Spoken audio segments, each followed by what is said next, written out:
안녕하세요. 9월 12일 토요일입니다. 충남 공주에서 그림 그린 여자 김영주입니다. 어제 이어 김홍정 소설 호서극장 읽겠습니다. 예, 미스 연아, 너 극장 영사실 청년하고 연애질 한다며? 누가 그래? 미스 언니가 그랬지? 그 언니는 왜 자꾸 없는 말을 지어내는지 몰라? 전에는 엄영사하고 잤다고 그러더니 왜 그렇게 이상한 말을 하나 몰라? 미스 연은 입을 삐죽거리며 맨살이 드러나는 허벅지를 비비며 난로 앞으로 당겨앉는다. 엄영사? 너 지금 엄영사라고 했니? 네. 미스 연이 난로 위에 손을 올려놓았다가 두 손을 비빈다. 아유, 꽁꽁 얼어 손가락 잘리겠어. 이제 손이 좀 녹네. 그렇지. 그때야. 언니, 전에 엄영사님이 가게에 왔잖아요. 마침 배달이 없어서 제가 매상 올리려고 깡티 한 잔 얻어 먹었거든요. 그랬더니 그러더라고요. 세상에, 너 잤지? 묻더라고요. 우마담은 미스연을 빤히 쳐다본다. 몸매는 좋지만 예쁜 얼굴은 아니다. 소개소에서 보냈을 때 거절할까 했지만 뒤태가 좋아 남겨둔 지 1년 반이 지나고 1년 반이 지나도 사고치거나 무단으로 일을 빠지는 법도 없다. 우마담은 고개를 설레설레 젓는다. 미스연아, 미스 말은 마음에 두지 마. 그냥 장난질하는 소리야. 근데 너 엄영사하고 자문 아니어도 하긴 했니? 우마담은 순간 쓸데없이 뱉은 말을 후회하며 얼굴이 화끈거린다. 미스연이 피식 웃는다. 마담 언니도 참, 나 그거 안 하는 거 알잖아요. 그래? 그렇지, 그래야지. 몸을 함부로 굴리면 뒤끝이 안 좋아. 우마담은 슬그머니 일어나 밖으로 나가 서성거리며 절대 그럴 리가 없다고 중얼거린다. 소문은 가라앉지 않는다. 가라앉을 것 같던 소문이 다시 커진 것은 며느리인 나비네에게 집을 사준 금비녀가 극장에 출근하지 않고 영업부장이 매표실을 차지했기 때문이다. 아무리 몸이 아파도 하루도 빠지지 않고 매표실을 지키던 그녀다. 영화 대신 쇼가 들어오거나 단체 관람이 있어도 돈만큼은 직접 만지던 그녀가 하루 이틀도 아니고 일주일이나 극장을 비워두는 일은 우연한 일이 아니다. 금비녀는 이른 새벽 집을 나서 버스터미널로 갔다가 어둠이 내린 후 거의 막차를 타고 돌아와 극장에는 들르지 않는다. 우마담은 금비녀 일이 너무 궁금해서 엄영사를 줄곧 기다렸다. 한 테이블 손님이 돌아가길 기다리며 뭉구적거리다가 통금이 가까워지고 손님들이 일어서자마자 얼른 가게 문을 닫고 골목 안으로 들어선다. 어이쿠 놀라라. 누구신가 했네요. 출장 갔던 일은 잘 되었어요? 웅크리고 있던 엄영사가 일어선다. 왜 그렇게 늦냐? 한참 기다렸잖여. 문도 잠가놓고. 가게로라도 오시지. 얼른 안으로 들어가셔요. 추운데 욕 보셨네. 어서 들어와요. 우마담은 이른 새벽 나가며 깔아놓은 이불 속으로 손을 넣고 방이 따뜻한 것을 확인하고 마음이 놓였다. 마감 시간이라고 해도 막무가내로 앉아있는 애들이 있어 늦기도 하잖아요. 오늘이 그날이었어요. 앉아요. 저녁은 드셨어요? 먹었어. 술이나 한잔 여자. 엄영사는 가방에서 소주와 오징어를 꺼냈다. 찌개라도 끓일까요? 됐어. 그놈들 잡았어요? 잡기는 그림자도 안 보이더라. 죽어라고 잠복만 하다가 왔지 뭐요. 고드름이 달렸다. 엄영사는 거푸 소주를 들이킨다. 너 소주 안 오냐? 참나 그 새끼를 만났네. 누구요? 아마 너는 모를 거다. 두꺼비 엄마하고 사라진 대학생. 두꺼비네서 허수컨 놈인디 잠복하고 있던 역전에서 그 자식을 만났거든. 어디서 선생질 한다고 하더라고. 참네. 두꺼비 엄마가 누군데요? 두꺼비 엄마? 누구긴 조순경 마누라요. 조순경? 그려. 조순경 아들이 두꺼비인 거 몰랐냐? 조순경에게 그 얘기를 했어요? 얘기를 왜 하냐? 그놈에게 들었는데 조순경 그 새끼가 두꺼비 엄마를 보내줬다고 하더라고. 깨끗이 갈라서고 각자 갈 곳으로 가자고 했다더라고. 두꺼비는요? 두꺼비? 원래 그놈 아들이라 하대? 어찌 그런 일이. 어머나 세상에. 두꺼비 엄마하고 그 대학생하고. 조순경님 참 무던하시네. 부처님도 그러질 못한다는데. 무던? 야 우마담 너 지금 무던하다고 했냐? 말이 되는 소리를 해야지. 지나가던 개가 다 웃겄네. 목을 따도 시원찮판인데 무슨 사연이 있겠지요. 야 그만 치워라. 사연은 무슨. 조순경 그 새끼 말이 사람은 지가 좋아하는 사람하고 사는 게 행복이라고 하더라. 행복 좋아한다. 어유 둥신. 엄영사가 이불 안으로 기어들자 우마담은 주섬주섬 빈병과 오징어 부스러기를 치웠다. 엄영사는 씻지도 않고 돌아누워 코를 골았다. 수염을 깎고 말끔한 것으로 봐서는 목욕탕이라도 다녀온 듯하다. 우마담은 서둘러 화장을 지우고 엄영사 옆에 눕는다. 엄영사는 이미 딴 세상이다. 손끝도 건드리지 않자 이내 한기가 들어 이불 속으로 파고들어 돌아눕는다. 난초다방의 새벽은 새로 끓이는 커피 향기가 그득하다. 이른 새벽 커피를 마시러 오는 사람들이 잠시 후 들이닥칠 것이다. 노인들부터 시작해서 해장국과 막걸리 한 잔씩 걸친 조기축구 회원들까지 오면 아침 커피는 바닥을 드러낼 것이다. 주방에서 새로 내린 커피를 내온다. 텁텁한 입에 커피 향기가 돌자 기분이 상쾌하다. 아가씨들은 탁자 하나를 차지하고 계란탕에 밥 한 덩이를 말아먹는다. 새벽 커피와 쌍화차에 넣을 노른자는 건져두고 흰자를 모아 부추와 파를 잘게 썰어놓고 끓인 계란탕은 다방 아가씨들이 늘 먹는 아침이다. 미스연이 계란탕에 밥 두어 숟갈 담은 그릇을 카운터로 가져오자 우마담은 슬쩍 미소를 짓는다. 현아, 너는 네가 좋아하는 사내랑 꼭 살아라. 예? 왜 갑자기 그 말을 해요? 얘는 못할 말이 있니? 덕담이야. 미스연이 혀를 내밀었다가 웃으며 탁자로 돌아가 서둘러 쓰린 속을 달랜다. 어제 일 끝나자 포장마차에서 달리더니 술 꽤나 푼 모양이다. 아가씨들이 탁자를 치우고 일어서고 이를 닫고 돌아오자 우마담은 간판 불을 켜고 가게를 연다. 기다렸다는 듯이 노인들 셋이 들어온다.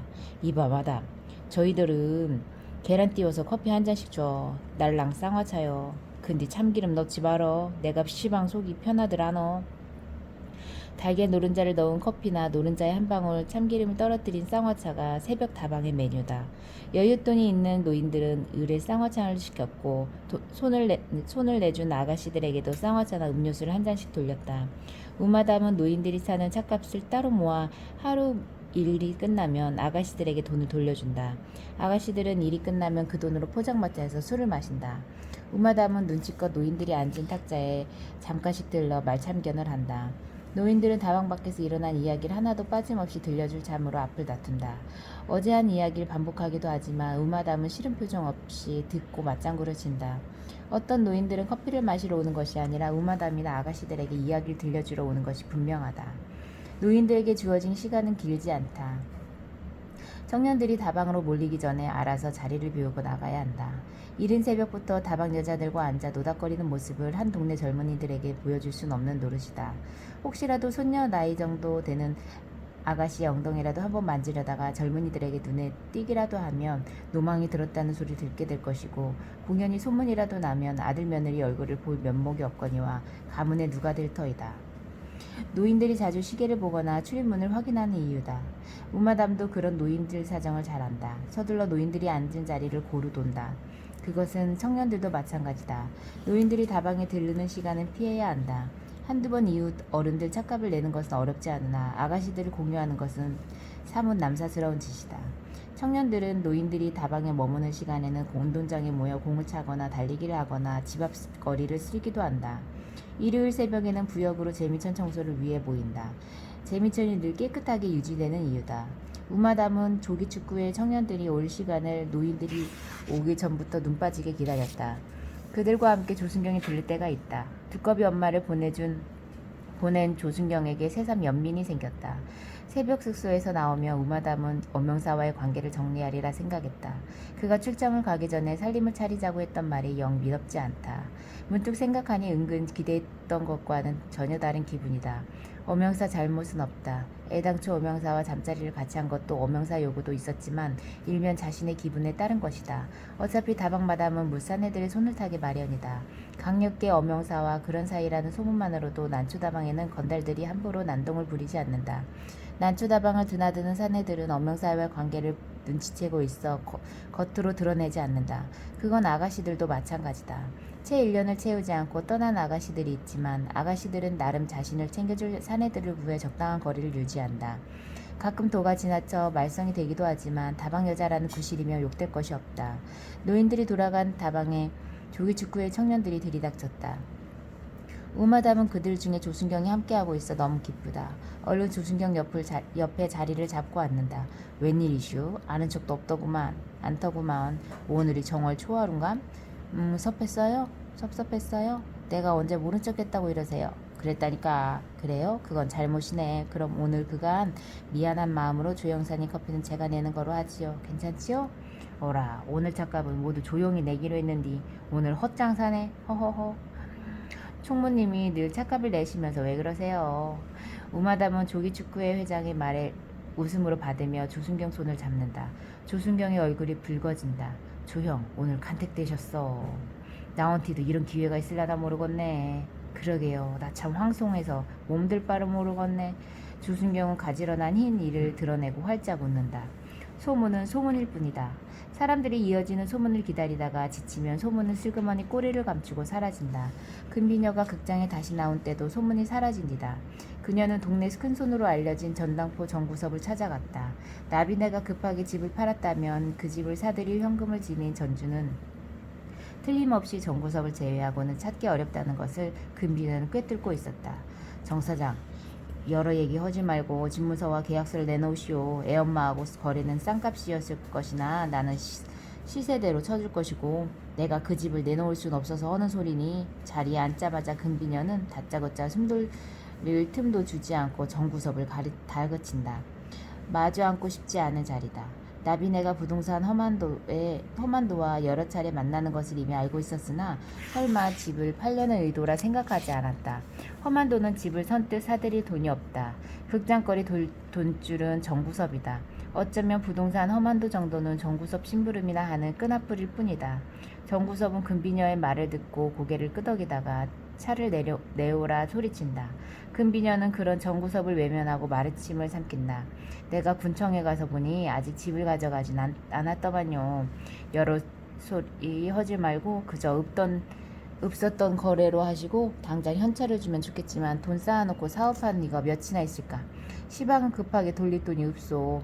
부득이 6달짜리 어음을 발행할 것이니까 이자는 없는 걸로 하시고 어차피 이문은 많이 남았을 것이고 6달이 지난 후에도 약속을 이행하지 못하면 이자는 이붓돈으로 드릴 것이고. 정구섭은 찻잔을 금비녀 앞으로 내밀었다. 우선 차 드셔요. 송구스러운 일에 끼어들어 불편했는데 잘 생각하셨습니다. 지가 나설 일은 아니고요. 서로 돕고 살아야 한다는 생각이 앞서서 그냥 다른 곳으로 나가기 전에 생각 없이 덜컥 잡은 것이니 말씀을 들었으니 나몰라라 할 수 없고요. 정구섭은 속으로 쾌재를 부른다. 6달이 아니라 해를 넘겨서라도 기다릴 참이다. 시방 금비녀의 형편을 잘 알고 있는 정구섭이다. 기다리고 있으면 극장이 담보로 들어올 것이 분명하다. 금비녀는 외아들 형국이 노름판에 발을 담그고 있는 것을 전혀 모르는 눈치다. 더구나 형국에게 벌써 적지 않은 정구섭이 돈이 건너가 있고 형국의 능력으로는 갚을 수 없다. 모르는 사이도 아니고여서 그 집을 꼭 살려고 한 것은 아니었죠. 사실은 다른 생각을 하고 있었죠. 사장님만 알고 계시오. 실은 군청을 옮긴다고 하는데 새로 이사갈 자리 앞에 직조공장 매물이 나왔죠. 제1은행이 잡아놓은 것인데 그걸 살라고 했죠. 마침 지점장하고 술자리에서 물어보니까 지점장은 당최 그 공장을 내놓을 생각이 없다고 하더라고요. 그렇다고 그 공장을 못 잡을지가 아니죠. 직조공장 이제야 사장이야 지가 잘 알죠. 사실 그 공장을 담보로 잡은 급전도 지 돈입니다. 그거 돌리지 못하면 저절로 들어오게 되어 있다 그 말이죠. 근데 귀참에 며느님이 하도 급하다고 해서 난 극장에 뭔 일이 있는가 했슈. 또 일하는 사람들도 극장 거는 무조건 우선 잡아주셔야 한다고 하기에 산다고 한 건데 나중에 알고 보니 극장이 아니더라고요. 그냥이라도 돌려드려야 한다는 마음인데 장사꾼들끼리 하는 거래인 만큼 문서나 적성하고 집은 내드리겠습니다. 금비녀는 소스라치게 놀랐으나 내색하지 않으려는 표정이다. 정구섭이야 돈이라면 무슨 짓이든 하는 고약한 사람인 것을 진즉부터 알고 있었다. 설마 하면서도 의심을 놓지 않고 주시하던 그가 극장을 노리고 있는 것을 알게 되자 입을 꾹 다문다. 극장이라고? 누가?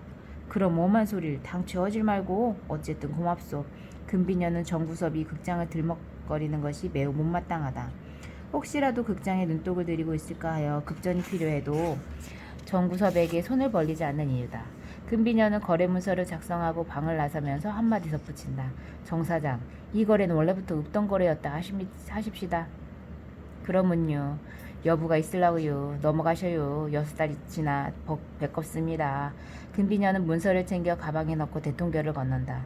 대통교 앞 대포집에서 한때거리 사내들이 우르르 몰려 나온다. 그들 중에 아들 형국이 있다. 금비녀는 고개를 돌리며 인사하는 사내들을 애써 모른 척한다. 다른 때 같으면 일일이 웃으며 손도 잡고 집집마다 아이들 자라는 모습을 물었을 참이다. 속이 뒤집힌 지금 그들과 술이나 퍼마시는 아들을 보니 부하가 치민다. 극장을 향하던 발걸음을 돌려 집으로 간다. 눈치를 살피던 형국이 뒤따라 안방으로 들어와 앉는다. 금비녀는 깔아놓은 보료 위에 몸을 돌려 눕는다. 전당포를 나오면서 이상스레 등판이 시려서 몸을 지탱하기 어렵다. 어머니, 엎지른 물이라 했습니다. 그년 일은 모른 척 하시란 말입니다. 죽여도 내가 죽일 것입니다. 시답지 않은 소리를 입 닥치고 있어. 속도 없는 놈. 나도 알아보고 있어요. 이 일로 공연히 어머니 속을 썩인 점은 죄송하지만 저도 참을 수 없습니다. 참을 수 없다면 그리고 시방 왜 그러고 다녀? 근무 시간 아닌가? 봉산성 시설관리소는 직원이 자리 비워도 되는가? 지금 가려던 참입니다. 군청 사무실에 잠깐 다니러 나온 길에 극장도 걱정이 되어서 어머니를 뵙고 가려고 했습니다. 자네가 극장을 날아가던 새가 웃다가 주둥이 찢어져서 죽을 일이네. 다음날 금비녀는 강도나 절도 사건으로 수사 의뢰한 것을 철회했다. 도난당한 물건들은 아들이 다른 곳에 둔 것을 잊어서 생긴 일이고 잃어버린 것으로 알았던 집무서도 다시 찾았다고 집무서를 증거로 제시했다. 늘 머리에 꽂았던 금비녀는 찾아볼 수 없었다. 금비녀 대신에 망을 씌우고 고무줄로 묶었다. 금비녀가 다시 극장으로 나오자 직원들은 긴장했다. 그녀는 근무 시간 중에 자리를 이탈하거나 불필요하게 사람들을 끌어들인 일을 모두 금지했다. 당장 영사실과 간판실로 들락거리던 다방 아가씨들의 출입도 철저하게 차단했다. 영화 배급사 직원들을 불러 흥행이 될 영화들을 가져오라고 닥달했다. 영화 배급사 직원들은 눈치껏 흥행에 성공한 영화들을 가져왔고 영업부장은 학교를 돌며 학생 단체 관람과 교회 신도들의 단체 관람을 성사시켰다. 다시 극장은 활기를 띠었다. 부동산 점포를 처분하고 사라진 후 2달 만에 허만도가 나타난 것은 대보름날 밤이다. 허만도는 혀가 잘리고 발목 인대가 끊어진 채 재민천 바닥에 버려진 모습이었다. 대보름고사 치레를 받으러 온 귀신들이 재민천 주변을 어슬렁거린다는 말에 재민천 인근에 사는 아이들은 주눅이 들어 방구석에서 이불을 뒤집어 쓰고 한낮까지 꼼짝도 하지 않는다. 귀신들은 대보름 전날 밤 아이들이 깡통에 불을 담아 돌려야 물러간다고 알려져 있다. 아이들은 고사 지내는 동안 방 안에 틀어박혀 대보름 날이 되기만을 기다리고 어른들은 아이들의 지불놀이를 말리지 않는다. 하지만 단골레 솥대잡이 경근의 아들 구만은 고사에 쓰는 지푸라기로 엮은 허수아비 복장에 보통 헛돈을 넣지만 진짜 지전들도 들어있는 것으로 알고 있다. 고사를 마친 아비가 집으로 돌아와 제 어미에게 하는 지전 얘기를 잠결에 들었기 때문이다. 양조장이나 득장, 심지어 한약방들이 지전깨나 복장에 넣는 걸 보았지만 동티가 나 귀신이 붙을까 두려워 그냥 두고 왔다는 얘기다. 재민천 허수아비 복장 안에 돈을 건드렸다가 연병에 걸리거나 재민천 다리에서 떨어져 목이 부러져 죽었다는 얘기는 원래 흔하다. 구만은 잠결이지만 귀신이 어디 있는지 본 적이 없고 요즘 세상에 그런 말을 믿다니 한심하다는 생각이 들어 눈이 말똥말똥해진다. 구만은 아비와 어미가 잠들기 기다렸다가 방을 빠져나와 공제병원 앞 재민천으로 달린다. 대보름 달빛이 환하기도 하지만 공제병원 앞 가로등 덕분에 재민천으로 내려가는 계단도 늘 뛰어놀던 길처럼 눈에 훤하다. 다리 밑에서 구만은 허수아비를 찾아내 하나하나 복장을 뒤졌다. 첫째 허수아비에서 10원짜리 지전을 석장이나 찾자 기분이 날아갈 것 같다. 10원이면 덤 하나를 더하여 아이스케이크 6개를 살 수 있다. 구만은 귀신에게 바친 허수아비 돈을 훔쳐 연병이나 맞지 않을까 하는 두려움보다 돈이 먼저라는 생각이다. 허수아비는 다리 밑에 서너 개씩 흩어져 있다. 가짜 돈도 있지만 10원짜리 지전이 들어있는 것이 대부분이다. 제법 크기가 큰 허수아비 복장에는 지전 100원짜리가 아니라 1000원짜리도 들어있을 터 아직 찾지 못했을 뿐이다. 다리 밑은 어둡지만 흩어져 있는 허수아비들을 구별하지 못할 정도는 아니다. 살얼음 위에 던져놓은 허수아비를 꺼내다 살짝 물에 빠지기도 하지만 그 정도 위험이야 감수해야 한다. 구만은 추운 줄도 모르고 허수아비들을 샅샅이 뒤졌다. 다행히 다른 아이들이 없어 급할 것이 없다. 다만 허수아비 복장을 해칠 때마다 침을 뱉고 귀신을 쫓기 위해 잊지 않고 안감질을 하기로 한다. 선앙당을 지날 때 의뢰하던 안감질을 생각한 것은 아무래도 잘한 생각이다. 대통교를 지나 147번지 장사치들이 차지하는 우체부탈이 밑까지 내려갔을 때 구만 이상스레 그만 돌아가고 싶었다. 한두 개도 아니고 허수아비들을 샅샅이 뒤졌으니 진짜 귀신 있으면 복장 안에 돈을 훔쳐간 도둑놈에게 벌을 내릴 것이 분명하다. 구만은 돌아가지 않는다. 우체국다리 인근에는 장옥보다 장사치들이 더 많이 산다. 장사치들이 대보름고사를 그냥 넘기지 않는 것을 알고 있고 허수아비도 더 많을 것이 틀림없다.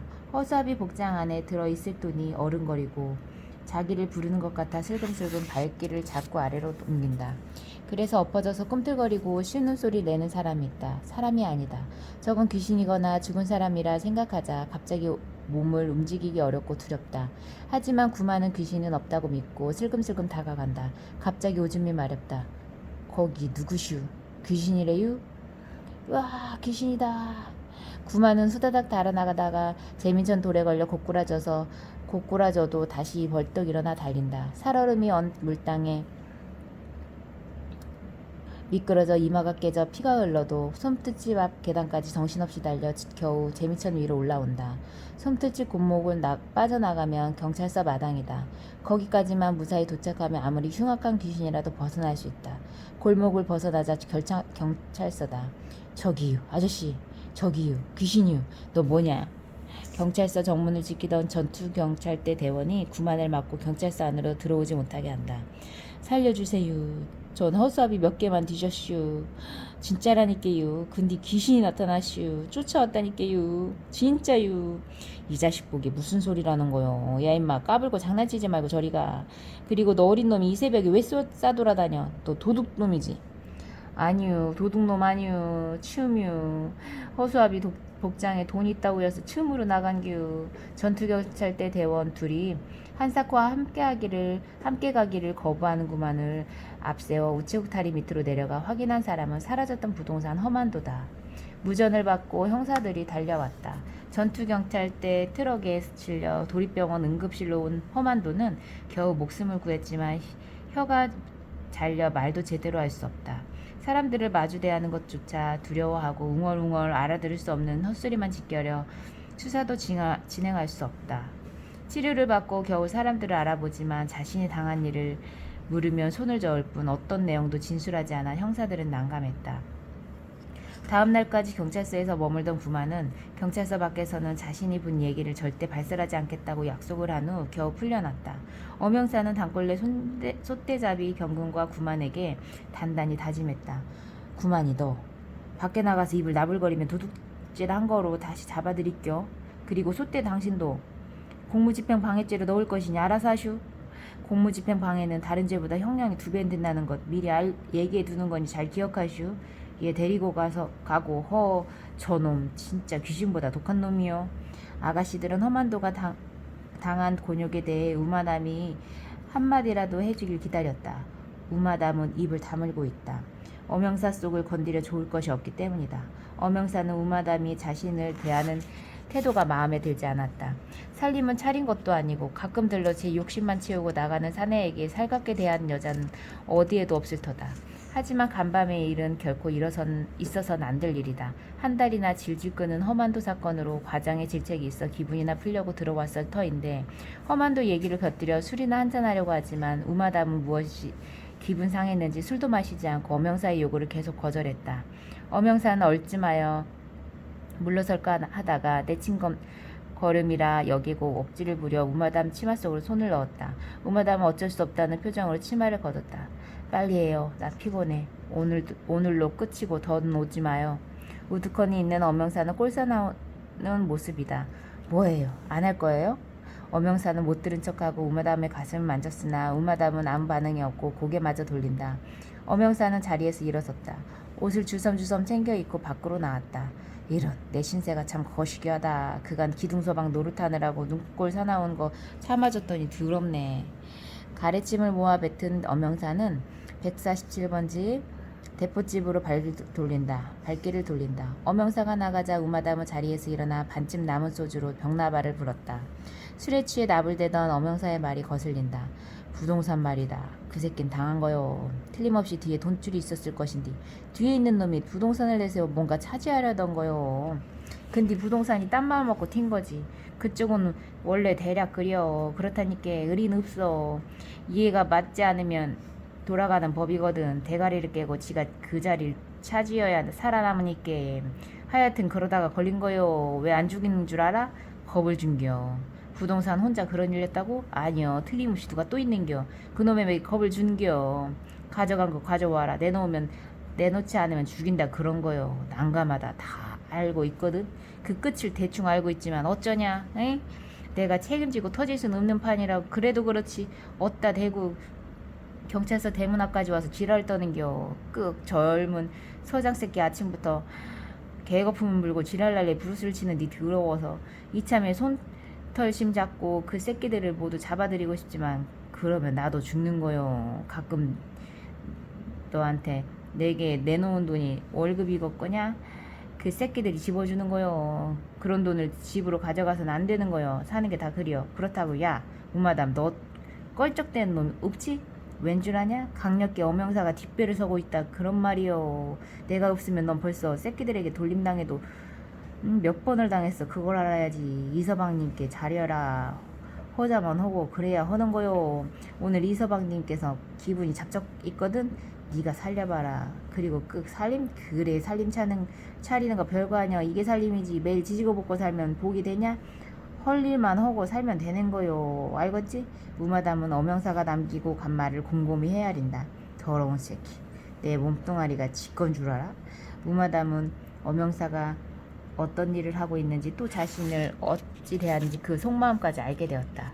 부동산 허만도 사건은 어차피 엄영사 혼자 개입할 일이 아니다. 공연한 핑계다. 하지만 엄영사가 없었으면 새끼들에게 돌림을 당했을 거라는 말은 참기 어렵다.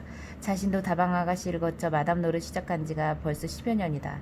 이 판을 모르지도 않지만 조금 더 참았다가 보란듯이 음식점을 내거나 대전으로 나가 맥주나 양주를 파는 여사장이 될 참이다. 그동안 엄영사에게 지녔던 마음이 후회스럽고 생각할수록 불쾌하다.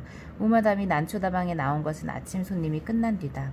언니 세탁소에 옷 맡긴 거 없어? 허겁지겁 배달 주머니를 내려놓은 미스오는 난로 옆에 앉자마자 담뱃불을 붙이며 묻는다. 또 담배니? 세탁소는 왜? 투피스 2개 맡긴 거 있을 텐데? 아이고 제 손 붙었네. 그럴 줄 알았지. 내가 맡긴 거? 그거 아직도 안 찾아왔어? 날렸어요. 그 세탁소 그 새끼 어리숙하고 순진한 줄 알았더니 달아났대요. 남들이 맡긴 물건도 다 챙겨서 갔다고 하더라고. 남 물건은 두고 가야지. 그런 법이 어디 있대? 느닷없는 세탁소의 폐업으로 사람들은 텅 빈 가게 안으로 들어와 소란을 피웠으나 뾰족한 대책이 없다. 고발장이 접수되자 경찰관이 빈 세탁소로 와서 옷을 맡긴 피해자들의 이름과 물품을 적고 연락처를 챙겼다.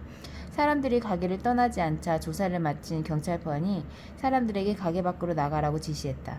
소용없다. 어떤 대책도 듣지 못한 사람들이 목소리를 높여 집주인이든 군수든 경찰서장이든 누구라도 손해보상을 하라고 요구한다.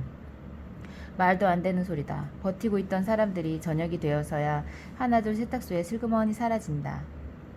세탁소 자리를 전세로 내준 금비녀는 보증금으로 받아둔 돈에 대해 아무런 말도 없이 사라진 세탁소 주인을 이해할 수 없다. 문득 나비네와 세탁소 주인의 서먹했던 표정들이 떠오른다. 대수로운 일이 아니다. 나비네와 세탁소 사이에 작은 돈거래가 늘 있어 그런가 보다 눈치를 살폈지만 실상 금비녀 자신이 나설 일은 아니었다.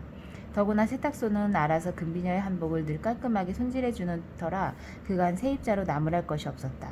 나비네가 종적을 갖춘 후에도 여전히 세탁소 주인은 자리를 지키고 있어 의지할 곳이 없던 금비녀는 세탁소에게 몇 번이나 속마음을 하소연하고 싶을 때가 있었다. 그런데 갑자기 그가 사라지자 불길한 생각이 자꾸 든다. 그날 저녁 금비녀는 도립병원 격리병실로 부동산 험한도를 찾아가 병실을 지키던 경찰관이 잠시 자리를 비운 틈에 병실로 들어갔다. 험한도는 문을 열고 들어서는 금비녀를 보고 자리에서 일어나려 한다. 금비녀는 그를 제지하고 침대 옆으로 다가가서 낮은 귓속말로 묻는다. 정구석, 그놈이 보낸 놈 영춘이에게 당했지? 험한도는 못 들은 척 눈을 감는다. 자네가 무슨 돈이 있을까? 나도 생각이 있어 묻는 걸세. 그렇지? 고개만 끄덕이게. 험한도가 고개를 돌린다. 하나만 더 묻지. 나비네는 잘 있고? 험한도는 금비녀가 나비네를 들먹이자 붕대 감은 손을 좌우로 흔든다. 정말 모르고? 험한도가 다시 눈을 감은 채 고개를 끄덕인다. 고통으로 일그러진 표정이지만 확실하게 부정하는 모습이다. 자네가 세탁소에게 돈을 준 것으로 아는디? 다 알고 있어. 그 돈 정구섭 돈이고 극장을 원하든가? 극장 그냥 집어삼키려 했는가? 허만도가 갑자기 눈을 뜬다. 금비녀가 나비네와 세탁소를 말하자 허만도는 더는 참을 수 없는지 몸을 일으키려 한다. 금비녀가 부축하자 자리에 앉아 무엇인가 말하려 하지만 잘린 혀를 봉합한 부위가 부어올라 제대로 들을 수 없다. 금비녀는 얼른 수첩을 꺼낸다. 금천시 낙생아파트 주민세탁소. 겨우 주소 하나를 써놓고는 다시 침대에 눕는다. 금비녀는 호주머니에 수첩을 넣고 몸조리 잘하라는 말을 남기고 병실을 떠났다. 언니, 엄영사님 전화해요. 우마남은 난로 곁을 벗어나 카운터로 간다. 나다. 엄영사는 그날 이후 통 발걸음이 없다. 늘 주고받던 목소리지만 이상스레 낯설다. 여보세요? 말씀하세요. 경찰서 민원실로 와서 옷 찾아가라. 여기 조금 있으면 혼자 거니께 빨리 와서 가져가. 본인이 직접 가져가야 한다. 신분증 들고 경찰서 안은 세탁소에 맡긴 옷을 찾아가라는 연락을 받은 사람들로 북새통이다. 신입인 여순경이 옷에 붙은 꼬리표와 신분증을 확인하고는 도장이나 지장을 찍고 옷을 내준다. 틈틈이 피해자 신고로 접수된 사람들에게 전화를 건다. 세탁소 주인 놈은 어디 있어요? 아줌마, 맡긴 옷 세탁비도 안 내신 분이 주인을 여기서 왜 찾아요? 옷 찾으면 어서 가세요. 옷 찾았으면 어서 가세요. 주인이 세탁비 달라면 줄 거요? 세탁비 됐어요. 옷이나 줘요. 제대로 세탁은 했나 모르겠네. 옷을 챙긴 사람들이 모두 돌아갔지만 아직 주인이 나타나지 않은 옷 꼬리표에 붙은 전화번호와 이름을 확인하고 연락하느라 민원실 여순경은 계속 전화통을 붙들고 있다. 뒤늦게 연락을 받은 사람들은 대부분 옷에 이름만 쓰고 전화번호나 상호를 붙이지 않는 이들이다. 경찰서에서는 옷을 찾아주기 위해 경찰관들을 불러 아는 이름이 있는지 확인하도록 했다. 우금옥. 이름을 확인한 엄영사가 다방으로 연락한 것도 그런 이유다. 언니 참 다행이야. 근데 웬일이야. 그 사람 제대로 된 사람이네. 무슨 사정인지는 몰라도 급하게 떠난 사람이 옷을 다 챙겨 돌려주다니. 어디다 팔아먹은 줄 알았는데 참 별일이야. 그랬음 도둑놈이지. 달리 사정이 있겠지. 옷은 깨끗하게 세탁하고 잘 다렸더라고. 금비녀가 수소문하여 찾아간 금천에는 주민세탁소가 없다. 상가 사람들에게 물었지만 주민세탁소라고는 본 적도 들은 적도 없다는 말뿐이다. 동사무소로 가서 세탁소들을 찾아 몇 군데를 방문했지만 소용없다. 문득 아파트 상가 한 곳에 세탁기를 설치하지 않은 세탁소가 있던 것을 떠올렸다. 다시 그곳을 찾아갔다. 이곳은 따로 세탁기계가 없나 보오. 세탁을 다른 곳에서 해온 모양이요. 예. 세탁 공장이 따로 있어요. 그 사람들은 의뢰받은 옷들을 세탁하고 우리는 주문만 받고 실제 세탁은 그 사람들이 하지요. 왜요? 아주머니도 세탁소 차리려고요? 세탁소 차릴 분은 아니신 것 같은데요. 그 공장 어디 있는고? 금비년 이상스레 그 세탁 공장을 찾아가고 싶었다. 세탁소 주인이 알려준 세탁 공장은 밭 가운데 덩그러니 군대 막사처럼 길게 이어지은 조립식이다. 밖에서 보면 여느 농막과 다름없다. 금비녀가 공장 안으로 들어갔다. 제법 규모가 큰 세탁기가 소음을 내며 돌고 있고 공장 한 구석에서 옷다림질을 하는 사내를 보았다. 새들었던 대통 세탁소 이상만이다. 그는 금비녀 사장을 보고 매우 당황하여 허둥지둥했으나 달아나진 않는다. 어서 오셔요. 용케 찾으셨네요. 전세 보증금 때문에 왔고 세탁 공장이라더니 제법 크고. 금비녀는 고개를 돌려 공장을 둘러본다. 죄송해요. 보증금이라고 몇 푼 안 되는데 그걸 뭐하러. 금비녀는 아무 말도 하지 않는다. 그저 세탁소 입에서 어떤 말이라도 나오길 바랄 뿐이다. 하지만 이상만도 입을 꾹 다물고 있다. 한참 앉아있는 동안 전화벨이 2번 울렸지만 이상만은 전화를 받지 않는다. 금비녀가 일어섰다. 세탁물은 다 돌려보냈다는 말을 들었고 다음에 보증금은 형편이 되는 대로 돌려주는 것으로 약속하고 난 금비녀가 공장 안을 가로질러 문을 열고 밖으로 나오자 뒤따르던 이상만이 말을 꺼낸다. 그냥 가시게요? 얼마 있으면 나비네가 올 건디요? 세탁소마다 세탁물을 돌려주고 다시 주문을 받아오거든요. 금비녀가 걸음을 멈춘다. 하늘이 노래지면서 딛고 있던 다리에 힘이 풀려 주저앉는다. 이상만의 부축을 받아 겨우 일어서서 문 앞 의자에 털썩 앉는다. 죄송해요. 공장 설비하느라 돈이 필요했는데 나비네가 만들었구먼요. 나중에 들었는데 집을 팔았다고 해서 부지런히 일해서 갚으려고 했슈. 죄송해요. 금비녀는 아무 말도 할 수 없다. 돈이야 그동안 남의 집에 시집와서 시집살이 한 몫을 줬다고 생각하면 그만이다. 하지만 사내는 그렇다고 해서 새끼를 떼놓고 나간 어미를 모른 척할 순 없다. 오죽했으면 그랬을까 하는 생각도 들지만 용서할 일은 아니다. 어쨌든 냉정해지려 한다. 이 공장은 어떻게 마련했는가? 그동안 쬐끔 번 돈에다가 나비네가 반대고 부동산 허사장이 공장 반을 가지겠다고 해서 공장을 차렸구먼요. 차차 벌어서 갚아야죠. 자네 심성이 좋아 보여 마음 썼는데 남의 집에 일이 상처를 줘서는 안 되잖는가. 알고 있구먼요. 짐승만도 못하지요. 근데 어쩔 수 없었슈. 이미 짐승이 된 걸요. 찬바람이 텅 빈 들판을 건너 공장 문으로 들이닥친다. 금비녀는 자리에서 일어나 문 밖으로 걷는다. 길게 이어진 농로가 끝도 없이 멀게 느껴진다.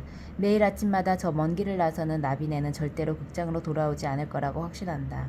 입춘이 되자 부동산 험한도에 대한 조사가 다시 시작되었다. 정구섭의 집을 압수수색한 경찰은 그동안 돈놀이 내용이 기록된 대출 장부 몇 개를 압수했다. 장부엔 험한도에게 건너간 돈이 적지 않았으나 험한도 폭력건과는 별건으로 흐지부지 종결되었다. 험한도도 영춘의 이름을 꺼내지 않았다. 오로지 정구섭에게서 받은 돈은 모두 도박으로 잃었다고 진술하여 상습도박으로 잠시 징역을 살게 되었다. 금비녀도 아들 형국이 정구섭의 채무자 명단에 들어있는 것을 알게 되었다. 언니, 엄영사 그이 이번에 서산으로 전출된다는데 알고 있어요? 미스오는 종종 걸음으로 다방 안으로 들어오며 수다를 떤다. 몰라. 나하고 무슨 상관이라고 너 이러니. 미스연 얼른 배달 영사실 매표소 안 들키게 간판실 통해서 들어가. 영화 본다고 죽치지 말고 쟤까과. 말끝마다 강력계라더니 왜 쬐껴깐디야. 미스연이 거스름돈으로 내줄 지전을 가슴 안에 접어 끼우고 배달 보자기를 챙겨 거리로 나선다. 아직 찬바람이 드러낸 가슴을 매섭게 파고든다. 하지만 지금 영사실에 혼자 있으니 빨리 오라는 보조 청년을 생각하니 조금도 춥지 않고 가슴끝이 팽팽하게 달아오른다. 오늘 오전에는 여기까지 읽겠습니다.